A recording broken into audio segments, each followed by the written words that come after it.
మన ప్రభాసన లుక్స్ ఈ రోజు వచ్చాయి కన్నప్ప నుంచి. సో ప్రభాసన ఫ్యాన్ గా మీకు ఎలా అనిపిస్తుంది అన్న? బ్రో కన్నప్ప దేవుడు బ్రో. ప్రభాస్ నిజం చెప్తున్నా, ప్రభాస్ అనేటోడు దేవుడు. నిజంగా ఒకప్పుడు దేవుడు ఎన్టీ రామారావు చాలా మందిని చూసినాం. అంటే మన మన ఫాదర్ జనరేషన్, మన తాతల జనరేషన్ లో సీనియర్ హీరోలను చూసినాం కొంతమందిని దేవుళ్ళు అనేటోళ్ళు. విష్ణు, రాముడు క్యారెక్టర్ చేసిన చాలా మంది ఉన్నారు సీనియర్ హీరోలు. కానీ మన జనరేషన్ కి దేవుడు ప్రభాస్ అన్న. ఇది పక్కా చెప్తున్నా. ప్రభాస్ అన్న అంటే ఒకప్పుడు ఎన్టీఆర్ గారి ఫోటోలు పెట్టుకుంటుంటే దేవుడుగా అదే రూపాన్ని. ఇప్పుడు ఈ జనరేషన్ అంటే మన జనరేషన్ నుంచి డెఫినెట్లీ చెప్తున్నా, ప్రభాస్ అన్న ఫోటో పెట్టుకోవడం తప్పే లేదు. నిజంగా ఆ రేంజ్ లో ఉన్నాయి బ్రో. పోస్టర్ లుక్ మాత్రం అదిరిపోయింది.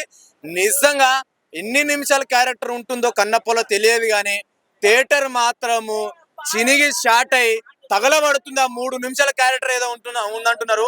శివతాండవం ఆడుతున్నాడు ప్రభాస్ అన్న అని తెలుస్తుంది భయ్య. ఈ లుక్ చూసిన తర్వాత అనిపించింది ఆ రేంజ్ లో ఉంది ప్రభాస్ అన్న లుక్ మాత్రం. చూడ్డానికి సింపుల్ గా ఉన్న కట్అవుట్ ను చూసి కొన్ని నమ్మేయాలి డూడ్ లాగానే ఉంది భయ్య. నిజంగా ఆ రేంజ్ పర్ఫార్మెన్స్ ఉంటుంది అనుకుంటున్నాను.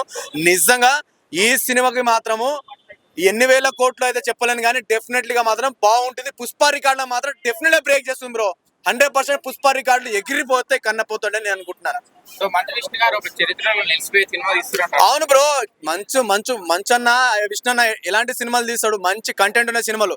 అలాంటిది ఒక కంటెంట్ ఉన్న సినిమాని, ఒక కన్నప్ప సినిమాని తీసుకొచ్చాడు ఒక శివుని భక్తుడిగా. అంటే ఒక ప్రభాస్ అన్న మంచు విష్ణు అన్న కలిసి చేస్తే ఎలాంటి పర్ఫార్మెన్స్ ఉంటుందో కాంబినేషన్ అనేది 3 నిమిషాలు 2 నిమిషాలు కనిపిస్తుంది అంట ప్రభాస్ అన్న క్యారెక్టర్ చెప్తున్నారు. నేను మీ చూడలే, కానీ ఆ 3 నిమిషానికి మాత్రము శివతాండవం కాదు అరాచకం అనుకోవయ్య. ఆ రేంజ్ లో ఉంటుంది ప్రభాస్ అన్న ఊచకోత.